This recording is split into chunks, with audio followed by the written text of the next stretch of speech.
Many years ago, when I first got out of college, I moved in with my then girlfriend, my now wife, into a tiny little apartment in a beautiful block on the west side of Manhattan. We lived in a brownstone, narrow street. You were looking right into the windows of the brownstone across the street. And after we had lived there a while, a young couple moved into the building right across from us, and they had the kind of strange habit of making love right next to the window with the sash open, with the curtains open. And they were incredibly attractive pair. And it was riveting because it was right. You could not miss it. I mean, when people came over to visit, you'd have to close the blinds because you couldn't help but see them having sex right across the window. And I was watching them one day, and I turned to my girlfriend and I said, I can't believe the things these people do. It's pornographic.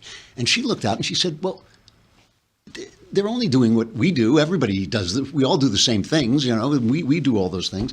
And I realized suddenly that when you look at sex from the outside, it's pornographic. But when you experience it from the inside, it's not pornographic at all. Usually it's quite meaningful and full of depth and full of interest and just full of pleasure and all kinds of internal experiences. And this is why I believe Alfred Hitchcock believed there were two things that you should never film. You should never film people praying, and you should never film people having sex. And he never quite said this explicitly, but I always thought the reason he said that is because the outer depiction of those things is not what's going on.